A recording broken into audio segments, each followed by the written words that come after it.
Ang ating bisita, si Pastor Ray.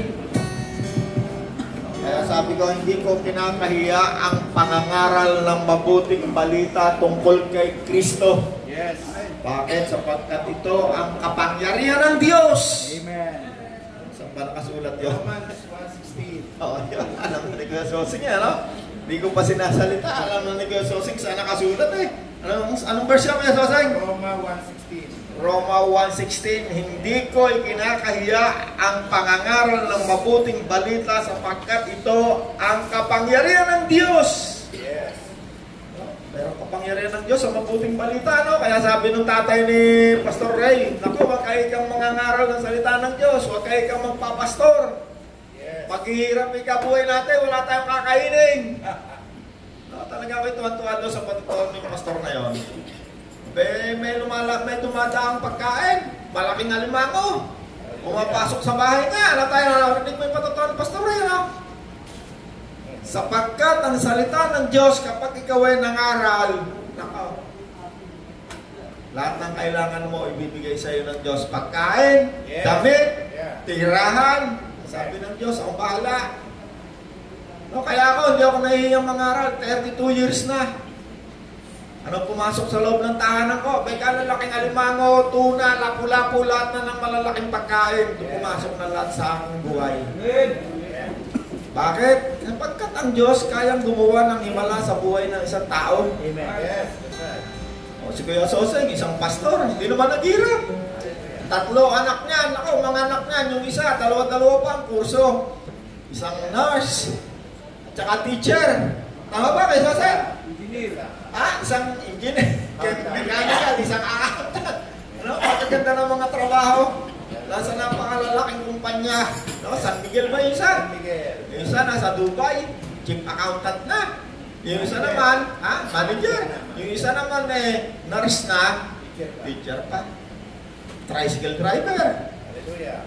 Yan ang mga patotoo na kapag ikaw naglingkod sa Diyos ng aral, hindi ka mapapahiya. Yes. Ngayong umaga, meron tayong isang pauling bisita. Yes. Pangalan niya si Pastor Joven. Yeah. Ito'y Saudi boy rin to, katulad ni Kuya Sosay, galing ito sa Saudi. Ito'y marami rin patotoo tungkol kay Kristo. At ngayon isa na rin siyang mangangaral ng salita ng Diyos. Yes. Kaya, Pastor Joven. Saka natin ng Diyos sa buhay ni Pastor Joven. Tayo na kayo. Talaga. Joven, panood po. Pasensya na po kayo at ako'y nagdala ng listahan ko. Yes. Okay. Ay, magandang umaga po sa inyo lahat. Ako po ay si Pastor Joven. Ako po ay Associate Pastor ni Pastor David, Pastor Bernie Yeah. sa Tagaytay, Faith Center Tagaytay. Ako po ay nagsimulang pastor doon sa Qatar. Sa Qatar na po ako nakakilala Yeah. nakakilala sa Panginoon. Mamaya po ay ikukwento ko sa inyo ang aking istorya. Yeah. Amen. So, ngayon po ay sabi nila, ngayon daw po ay buwan ng pasasalamat. Pero para sa akin po, ang araw-araw na pasasalamat. Tayo ay dapat magpasalamat araw-araw. Hindi lang merong buwan, merong ganitong season. Yeah. Diba? Wala pong season ng pasasalamat. Ang pasasalamat po ay araw-araw. Diba? Yeah. Sabi nga ni Kuya Olan ay every gising is a blessing. Yes. Kasi mga kapatid, yung kung ikaw ay matutulog, yung po ay meron ka control kasi higa ka. At ikaw ang matutulog. Pero sa paggising mo, wala po tayong control. Yes. Pagka ikaw ay nakatulog kagabi, hindi mo alam kung ikaw magigising sa umaga. Yes. Kaya yung ikaw ay huminga, ikaw ay nakakapakinig, meron kang oportunidad, mga kapatid, na nandito kayo, mga kapatid na nakikinig ng salita ng Diyos. Ito nga ay kapangyarihan ng Diyos para makapagligtas ng isang tao. Yes. Hindi po ba? Yes. Hindi po ba dahil sa salita ng Diyos, dahil sa ikaw ay nakapakinig at ikaw ay naniwala, ikaw ay naligtas. Yes. Nagkaroon ka ng oportunidad ng freedom, ng kalayaan Yes. at kaligtasan. Kalayaang magpuri, kalayaang magtaas ng kamay, mga Yes. kapatid. Hindi po ba? Hindi po lahat ng tao ay nakapagtaas ng kamay para sa Diyos. Yes. Di ba? Pero may mga masasakit ang katawan, hindi ba itaas ang kamay, hindi ba?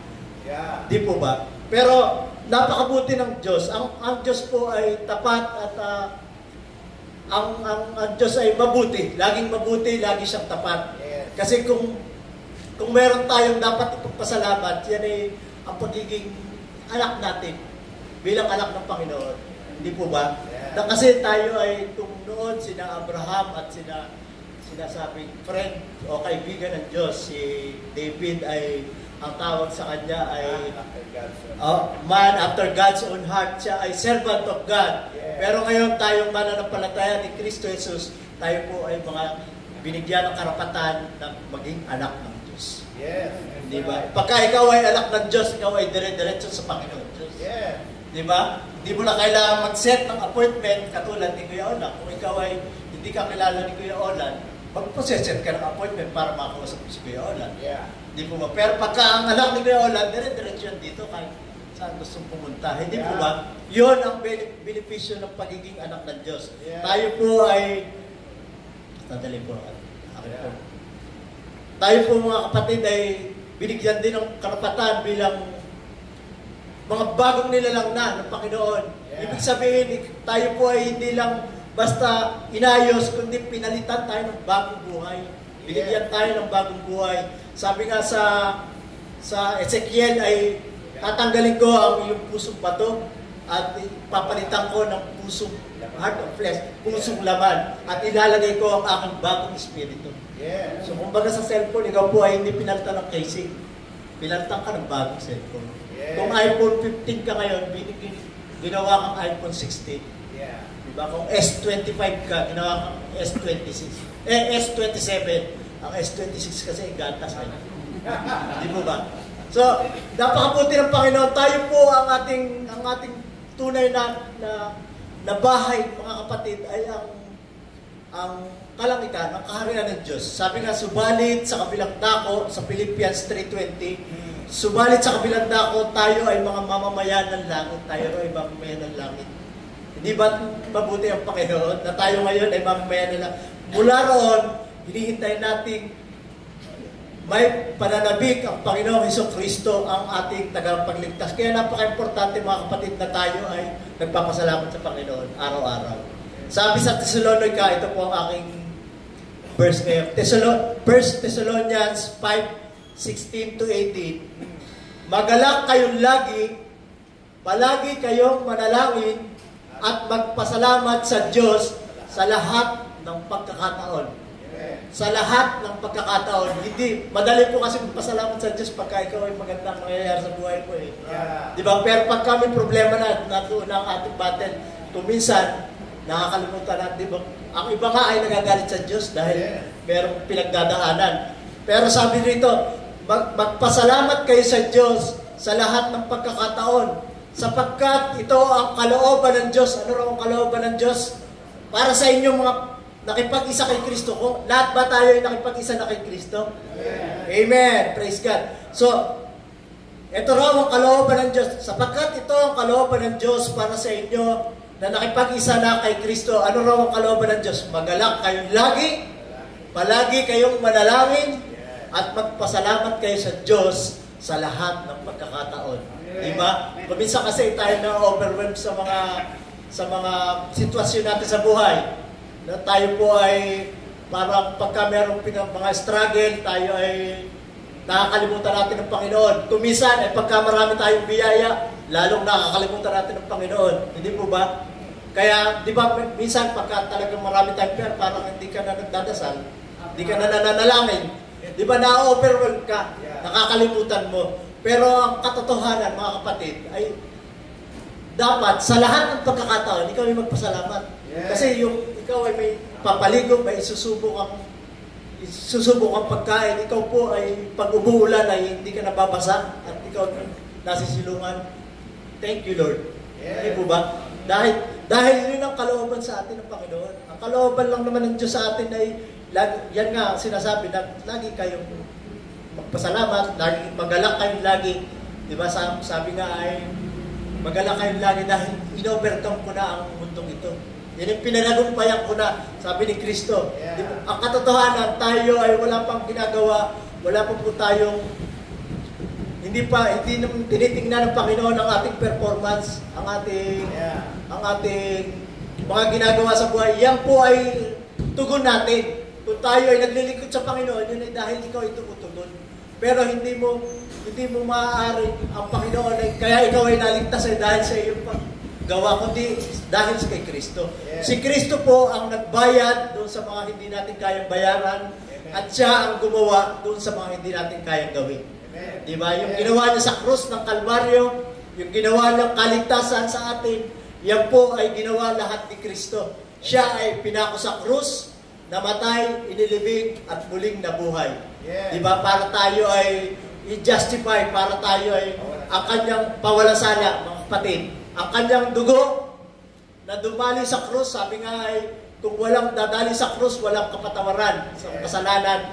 Yung ating kapatawaran sa kasalanan, yun po ay dahil sa dugo ni Kristo. Yes. At yung dahil sa kanyang mga sugat, yan, sa latay, yan ang nagbigay sa atin ng kagalingan. At yung kagalingan yan, mga kapatid, yan ay eternal. Yes. At yung kaligtasan, yan ay pang walang hanggan din po. Yes.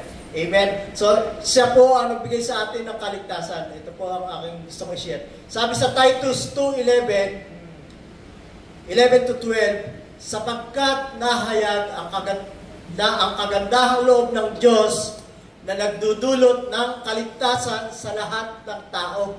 Amen. Ang kaligtasan ay available sa lahat ng tao. Amen. Amen. Ito ay nagtuturo sa atin na talikuran ang makamundong pamumuhay. Yes. Ito po ang nagtuturo sa atin, ang banal na spirito na nasa sa atin at yung biyaya ng Panginoon na meron tayo, yun po ang nagtuturo sa atin na talikuran ang makamundong pamumuhay at damdaming makalaman. Yung mga damdaming makalaman, yan po ay tinatanggal ng biyaya ng Panginoon. Tinutulungan tayo, sabi nila ay pagka ikaw raw ay under grace, ikaw ay lisensya mo raw yun para magkasala. Hindi mo naman kailangan ng lisensya para magkasala. Di ba? Kahit na ikaw ay, kung gusto mo magkasala, ikaw po magkakasala. Pero ang tumutulong sa iyo ay ang banal na spirito na nasa sa iyo. Yeah. At ang biyaya ng Panginoon na nagtuturo na talikuran ang makamundong pamumuhay, damdaming makalaman, at mamuhay tayo sa daigdig na ito ng may pagpipigil sa sarili, matuwid at karapat-dapat sa Diyos. Amen po ba? Amen. So, ang biyaya ng Panginoon, yan po ay regalo sa atin. Hindi po yan dahil sa ating effort, hindi dahil na-earn natin. Yan po ay biyaya sa atin, regalo. Yan din po ang dahil diyan, tayo ay napatawad sa mga kasalanan. Hindi po ba? At yan ay hindi lang buhay ni Kristo ang sinakripice. Ang gusto ng Panginoon, magkaroon tayo ng buhay na kalugod-lugod at kasiyasiya. Yes. Amen? Kaya, ano ba ang ginawa ni Kristo? Sabi sa 1 Corinto 15, ito po isa sa mga paborito kong verse. Mga kapatid, kayo ay ipinaalala ko sa inyo, sabi ni Apostol Pablo, ipinaalala ko sa inyo ang magandang balita. Ipinangaral ko sa inyo, ipinangaral niya raw. Iyan ang magandang balitang inyong tinanggap. Tinanggap daw natin. At naging saligan ng inyong pananampalataya. Ito po ay saligan ng ating pananampalataya. Sinasabi niya sa Corinto. Pero ito mga kapatid, sinasabi rin ni Apostol Pablo sa atin, ng salita ng Diyos. Naligtas kayo sa pamamagitan nito. Kung matatag nitong panghahawakan ang salitang pinangaral ko sa inyo, maliban na lamang kung walang kabuluhan ang inyong pananampalataya. Ito po ang, ano raw yun, yung salita. Sa verse 3, sapagkat ibinigay ko sa inyo bilang pinakamahalaga sa lahat, pinaka-importante, ang tinanggap ko rin, si Kristo'y namatay dahil sa ating kasalanan. Ang dahilan, mga kapatid, ng kamatayan ni Kristo ay dahil sa ating mga kasalanan. Dahil tayo ay nagkasala. Bakit? Ang kabayaran ng kasalanan ay kamatayan. Di mo ba? Pero ang buhay walang hanggan ay regalo sa atin. So, tulad ng sinasabi sa kasulatan, ito po ay marami naman po namatay sa krus nung araw kasi ito yung capital punishment. Ito po ay yung parusang sa mga kriminal. Pero si Kristo ay namatay dahil sa ating mga kasalanan tulad ng sinasabi ng kasulatan. According to the scriptures. Hindi po ba? Hindi po Hindi po dahil talagang kriminal si Kristo. Inilibing siya at muling nabuhay sa ikatlong araw. Di po ba? May mga namatay pero si Kristo lang naman ang nabuhay. Yes. Amen? Amen. Yeah. Tulad din ang sinasabi sa kasulatan, siya nagpakita kay Pedro at saka sa 12. Nagpakita kay Pedro, merong patunay sa 12 pagkatapos nagpakita sa mahigit 500 kapatid na nagkakatipon. Marami sa kanila ay buhay pa hanggang ngayon, subalit patay na ang ilan. Noong panahon ni Apostol Pablo po, sinasabi. At nagpakita rin siya kay Santiago pagkatapos ng lahat ng mga apostol. Ngayon mga kapatid, tayo po ay, kung titingnan natin, ang katotohanan, mga kapatid, ng pagkabuhay muli ni Kristo, yan po ay makikita naman natin sa mga apostol. Di po ba, sila yung mga nangaral, ang iba sa kanila, lahat sila halos ay martir. Ang iba sa kanila ay pinako sa Kristong pabaliktad, merong pinalatan ng buhay, merong tinulak sa kumukulong mantika, di po ba? Bakit? Para lang mangaral na si Kristo ay buhay. Amen. Di ba? Sila naman ay noong una, yung mga duwag din sila, at sila yung mga nagsitalikod kay Kristo. Kasi nakita nga naman nilang ay, yun ang aking, kumbaga, yun po ang aking boss, ay nakita ko binubugbog, pinapako sa krus, pinapatay. Siyempre, tumalikod. Pero nung nakita nila mismong nabuhay si Kristo, mga kapatid, nagkaroon sila ng boldness, ng tapang, na ipangaral na si Kristo Jesus ay buhay. Hanggang kamatayan yun. Hindi naman sila yumaman ay. Hanggang kamatayan, ipinangaral nila, mga kapatid, na si Kristo ay buhay. Amen. Amen po. Yeah. Amen. Na, kung titingnan natin, yung po mga kapatid ay hindi natin inabot, tingnan na lang natin ang mga taong, lalo ito ngayon na nagsisilbi sa inyo, nangangaral, matagal. Bakit yung mga yan ay 20 taon, ilang taon ang nangangaral, na si Jesus ay buhay? Hindi po ba? Bakit meron mga drug addict na dating drug addict nagkaroon ng pag-asa sa buhay? Amen. So, example na ikukwento ko po sa inyo ang aking buhay. Ito po ang aking testimony. Ako mga kapatid ay 19 years old. Ako ay nasa Bangko Sentral na. 1991. Ako po ay nasa imprenta ng pera. Marami po akong hinawak ng pera. Kaya lang hindi ko may uuwi. Hindi naman akin eh. Ini-imprenta, palit-palita yung Kuya Olan. Ako ay 19 anyos. Napakaganda ng aking trabaho. Yeah. 19 anyos hanggang sa akin nagkasawa. 8 taon na karoon. Ako nagkasawa 1995. Ako po ay nagkaroon ng na-encounter ko ang drugs o ang shabu. Ako po ay naging drug dependent. Ako po hanggang sa nag-asawa, ako po ay drug dependent. Ang aking buhay ay parang umikot lang sa ganung buhay.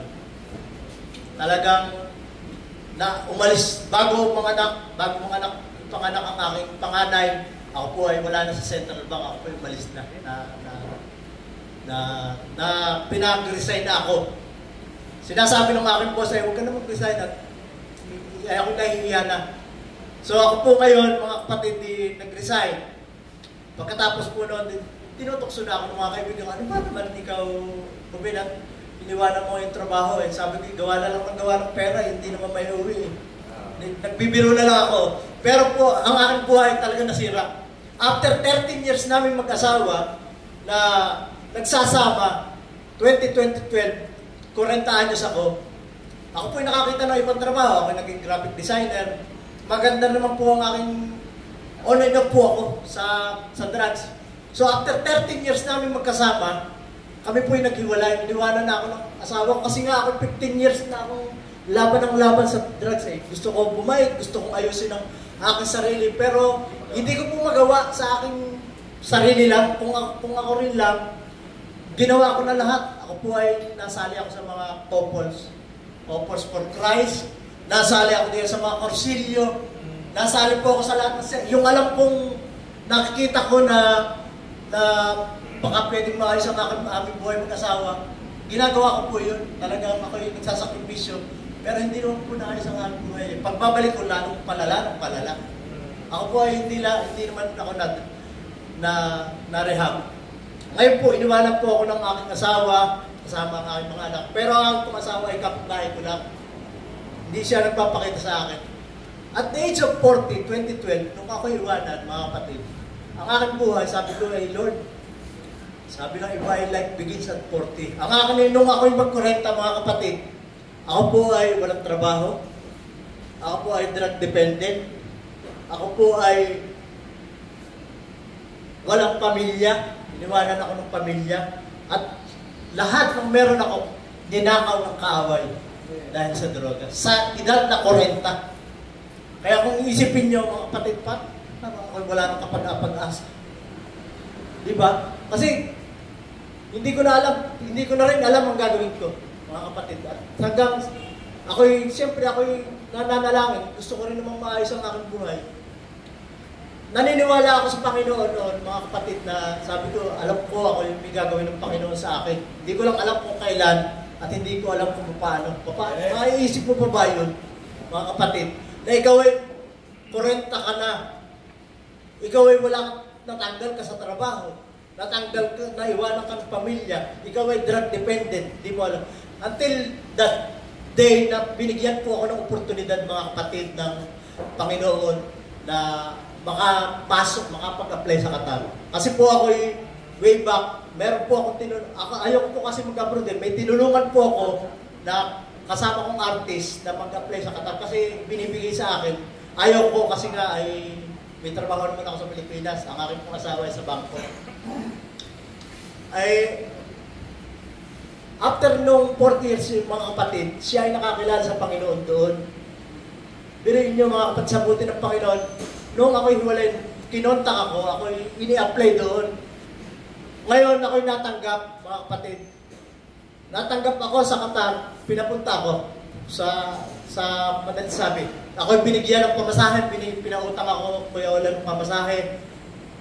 Binigyan ako, ini-apply ako, siya nag-apply sa akin, ako'y natanggap, in-interview. Maganda ang sweldo. Tapos mga kapatid, alam nyo, sa buti ng Panginoon, pagdating ko ng Qatar, yung aking palang visa, yung position ko, hindi pala ako qualified. Talagang pinapunta ako ng Panginoon, pero sabi sa akin ng employer ko, sabi, graduate ka ba ng college? Di ho. Sabi ko, do you have certificate ng high school? Sabi ko, meron akong certificate ng high school kasi ako graduate ng high school. Third year college lang ako Sabi ko, meron po. Ay sige, dalhin mo na lang yan, okay na. Talagang ang Panginoon ang nagko-qualified sa iyo.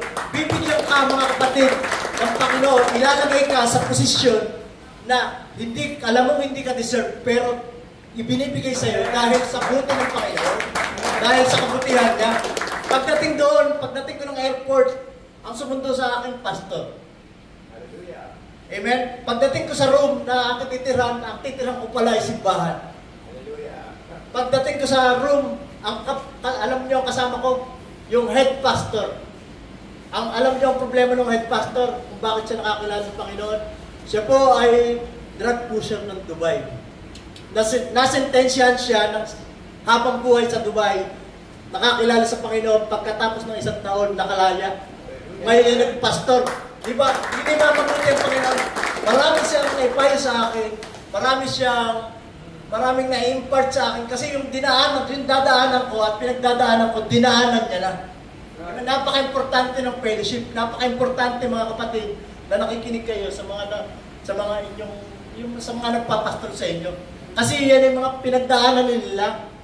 Amen po? Yeah. Pagkatapos noon, mga kapatid, ang ibinigay sa aking sweldo ng company ay times 10 ng aking sweldo rito. Hallelujah. Hindi ba mabuti? Pagkatapos noon, mga kapatid, ako hiwalay. Ako ay nagsilbi. Siyempre, ano ba ang aking tugon sa ginawa ng Panginoon? Sa kabutihan ng Panginoon, ano ba ang gagawin mo? Di kayo magpasalamat ka na lang, pasalamat araw-araw. Yeah. Kung kaya mo maglingkod, di kayo maglingkod. Yes. Bakit? Kasi mabuti nga ang Panginoon, hindi mo nga deserve yun. Inilagay ka sa posisyon na hindi ka deserve. Yeah. Hindi mo deserve. Inilagay ka sa sweldo na hindi mo naman talento. Yeah. Hindi ka nga qualified. Kinwalified ka ng Panginoon. Hallelujah. Di po ba? Pagkatapos noon, after 6 months, pinananalangin namin ang aking asawa. Kasi wala naman po akong ibang gusto kundi ang aking asawa at ang aking mga anak. 2 pong anak babae. Yeah. Pinananalangin namin. After 6 months, meron kaming oportunidad na makapag-loan sa Qatar. Nag-loan po ako ng 1 million. nakapag-loan po ako ng 1 million. Alam niyo ang ginawa ko mga kapatid? Sa buti ng Panginoon, kinuhanan ko lang ng tithes, nilagay ko ang tithes bilang tugon, hindi po bilang hindi sa pilitan. Kinuhanan, pasasalamat ko sa Panginoon, binawasan ko ng tithes, bumili ako ng isang laptop na pang ministry, pinadala ko lahat sa Pilipinas, pinapagawa ko ng bahay. Tapos, hindi maliit po nga ang bahay, pero doon talaga hindi ko binawasan. Tinapos, ang tatay ko kasi karpintero. Tapos po ang bahay, after noon, pinanalangin namin ng aking asawa na magkabalikan, balik yung mga nararamdaman. Kasi ang aking mga asawa, 3 years po kami hiwalay. 3 years na parang wala na kami pag-asa. So, ako po ay pinanalangin, siyempre ako nakikinig lang sa aking pastor kasi hindi po ako maalam eh. Siyempre, pagka ikaw ay hindi ka maalam, makinig ka lang sa pastor mo. Kasi yan ay pinagkatiwala po ng Panginoon sa iyo, binigay sa iyo yan. Amen po. So, pagkatapos po noon, walang 6 months, after 6 months, kami po ay bumalik na sa akin ng aking asawa. Nakabuti. 2014, ako po may dala pang sigarilyo. Meron pa akong baong sigarilyo at lighter kasi po kasi Singapore dumaan eh. Ayaw po akong palabasin ng yung VOA dito. Hindi po ako, kasi ako yung direct hire dapat daw ako may agency. Ay dumaan po ako ng Singapore. Sabi sa akin ng immigration, papunta kang Qatar, no? Kasi ang visa ko nakatatak na sa passport eh. Sabi ko, Diyo, may ticket po ako dyan, pero ako magta-travel lang. Sabi, tago mo na yung mga papeles na hawak mo dahil masisita ka parang tinataka ng aking passport. Ay talaga ako nag-i-interview ng manala, Lord, ikaw na bahala talaga. Pag ako pinarating mo ng Qatar ay talaga, kaya ako na ako mag-silbi sa iyo. Sabi ko po sa Panginoon.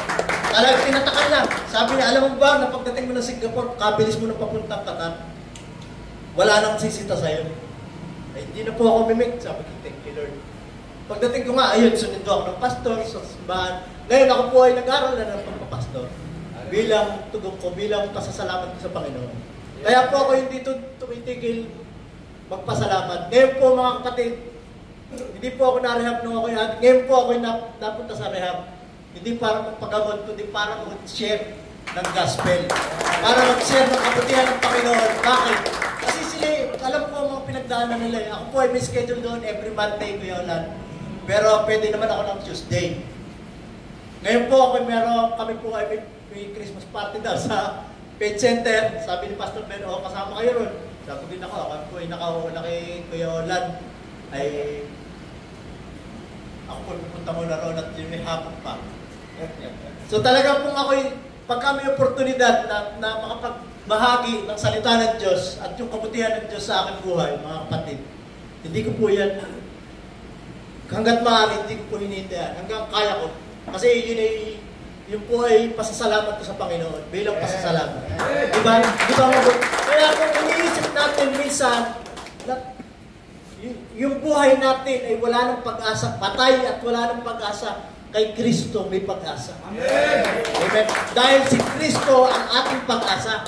Ang ating pag-asa, mga kapatid, ang ating pag-asa ay hindi doon sa answer prayer. Hindi lang ikaw merong pag-asa dahil ikaw ay maganda ang buhay, kundi ang pag-asa natin ay si Kristo na nagbigay sa atin ng magandang buhay at magbibigay ng magandang buhay. Amen po. Kaya po, ayaw ko na pong pakahabaan at maraming salamat po sa oportunidad ko. Palakpakan natin ang Panginoon. Kadagdagan ko lang yung patotoo ni Pastor, no? Sabi ng Romans 2:4, ito yung nangyari kay Pastor Jobe. Ang kabutihan ng Diyos ang umaakay sa mga tao sa pagsisisi. Ito yung kabutihan ng Diyos kay Pastor Jobe, no? Drug addict na.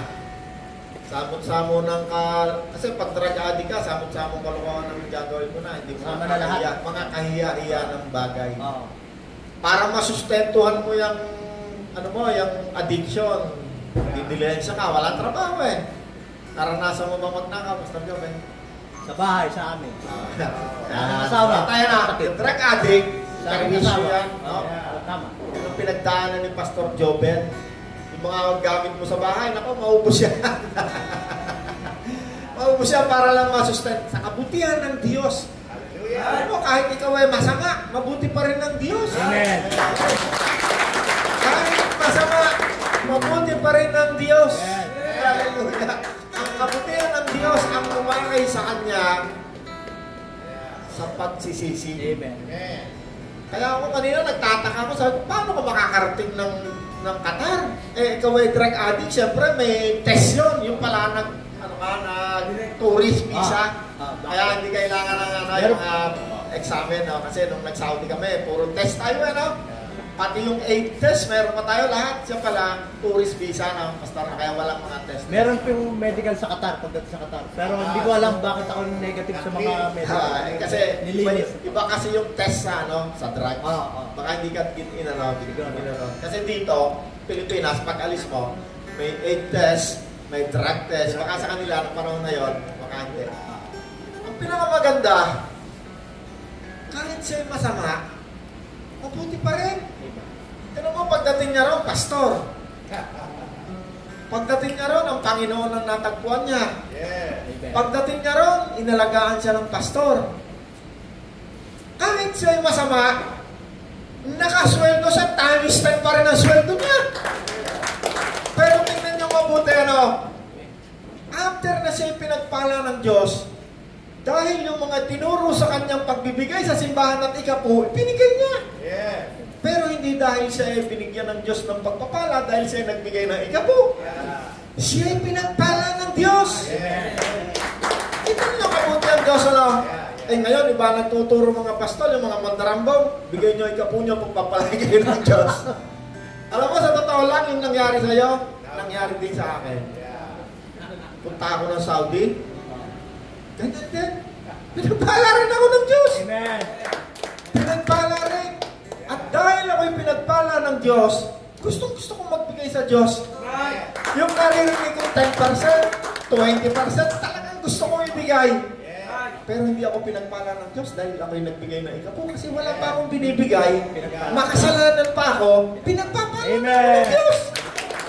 Amen. Hallelujah. Tingnan natin mabuti, ha? Kasi baka mamaya mabudol kayo kasi ang salita ng Diyos maraming gumagamit pa. Alam nyo, kahit ang diablo, ang ginagamit salita ng Diyos, pag hindi nyo alam yung Bible nyo, salita ng Diyos, mabubudol kayo. Kasi sa Bible, marami diyang tao na nagbibigay. Isa na nga dyan, si Abraham, Yeah. Si Abraham, nung siya nilusob niya yung mga kaaway niya, nagyera Lahat ng kanyang sinamsam, binigay niya kay... Nagtagumpay siya Yeah. Nagtagumpay si Abraham. Yeah. Binigay niya yung 10% ng kanyang samsam. Plunder. O huwag niyo kakayahin yung plunder, ha? Wala na ngayon yan. Makukulong tayo tulad ni Era. Ang aking point, Yeah. kahit ikaw ay masama, pagpapalain ka ng Diyos. Hindi ko sinabing ikaw ay magpakasama. Yes. Hindi ko sinabing magpakasama ka. At kapag ikaw ay pinagpala ng Diyos, alalahanin mo ang gawain ng Diyos. Amen. Ikaw ay tumulong sa mga gawain ng Diyos.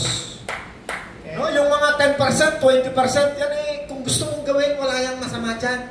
Kung gusto mo, 100%, bigay mo sa gawain ng Diyos, mas maganda. Pero huwag kang susunod doon sa sinasabi lamang ng Old Testament na ibigay mo yung 10%, kung hindi, pag kulang ng 5, ikay magiging magnanakaw at ang dulo nun, sumpa pa rin, maghihirap ka ulit. Magiging kauling curse. Amen? Amen. So, napakaganda ng mga patutuan ni... sa ngayon, si Pastor Joven, nabuo pamilya, isipin mo. Yeah. Tay, napakahirap, mawasak buhay mo, no, tay? Ang tatay ko, ito, muntik na rin mawasak ang pamilya nito. Salamat sa Panginoon, nakakilala kay Kristo. No? Tumanggap kay Kristo. Nabuo uli ang pamilya, no, tay? Nung wala si Kristo, wala ng pamilya, wala pang pera. Tama. Ano, tay? Nung nakakilala kay Kristo, sabi ng Panginoon, ang iyong pagkain, ang iyong damit, ang iyong tirahan. Sagot ko na yan. Tama tayo na! Meron ka ba kayo bahay? Meron abay masyon! Kahit hindi nagtatrabaho. Bakit? Galing kay Kristo. Galing sa Panginoon. Meron ka bang pagkain? Abay, meron. May pera ba? Di ba mabuti ang Diyos? Si tatay, pinagpapala ng Diyos. Pag meron kang pambigay sa gawain ng Diyos, katulad dito, nagbibigay yan. Box offering na yan. Every Monday, meron nagbibigay sa ating piso, 10 piso, 20 pesos. Walang halaga sa Diyos. Yung pera hindi kailangan ng Diyos. Maniwala kayo sa akin. Ang Diyos ang nagbibigay ng salapi. Ang Panginoon, pag yan ay dumating, ang gagawin niyan, magpapakain. Ang gagawin ng Panginoon sa inyo, bibigyan tayo ng kapayapaan, tuturuan. Wala akong nabasa sa Bible ang Panginoon ng ulekta ng pera. Kahit isang beses. Wala. Pag ang Panginoon dumating, magpapagaling, magtuturo, magpapakain, magbibigay yan. Wala rin akong nakita sa Bible. Yung mga disciple, tayo, hindi natin alam kailan pinanganak ang Panginoon. Sino sa'yo nakakalam, anong araw, anong buwan. Pero ako, sigurado ako, yung 12 disciple, alam nila, eksaktong araw kailan siya pinanganak. Bakit? Nakasama sila ng Panginoon. Yung 12 disciple, nakasama sila ng Panginoon. Pero kahit isa sa kanila, walang nagsa-celebrate ng birthday ni Jesus. Alam niyo kung ano sinaselebrate nila araw-araw? Yung muling pagkabuhay ni Jesus. Kapagkat yun, ang mabuting balita. Kapanganakan, pagkamatay, muling pagkabuhay, pag-akyat sa langit, at pagpabalik muli ni Kristo. Yan ang mabuting balita na ipinapangaral ng mga mangangaral ng mga pastol. At dindangan nga lamang ngayon, maraming pastol na pera ang lakad. No, alam niyo yung kalakalin mo yung tupa, yung gatasan mo yan, mortal sin yan sa Panginoon. Totoo lang, mortal sin yan sa Panginoon. Yung mga tupa, kainin mo yung kanilang taba. Yan ang sinasabi ng Panginoon, wag na wag mong kakainin yung taba ng tupa. Ibig sabihin, sabi ng Panginoon, wag na wag mong pahihirapan ang mga tupa. Kaya sabi ni Apostol Pablo, kahit ako'y iaalay na ang pagkain ko at ng aking mga kasama, hindi ako umasa kanino man sa inyo. Ako'y nagpagal, sabi ni Kristo. At trabaho. Sabi niya Pablo, at trabaho siya. Doon sa mag-asawang Priscilla at Aquila, manggagawa siya ng tent. May natindan tayo? Hindi ko sinabi, huwag tayo magbigay sa gawain ng Diyos. Ako mula nung ako'y pinagpala ng Diyos, nakakatulig yung binigay ko sa gawain ng Diyos. Hanggang ngayon. Hanggang ngayon. Yung binibigay natin na yan, hanggang ngayon tumutulong yan sa mga hindi malabas sa ospital, walang makain, nadilubyo, nabaha, nabagyo. Mga taong wala nang malalapitan kundi ang Diyos. Ang tawag dyan, pagmamahal sa Diyos. Kasi ang turo sa atin ni Kristo sa bagong tipan, mahalin mo ang iyong kapwa. Ang iyong mga kapatid. May natututunan tayo? Sa bagong tipan, yung kakapal-kapal na Bible na lagi kong dala rito, sinamarize ni Kristo. Ang buod niyan, sabi ni Kristo, pagmamahal sa kapwa. Amen. Amen. Pagmamahal sa mga taong nangangailangan. Kasi pagharap natin lahat kay Kristo, isang salita lang marinig natin kay Kristo. Well done.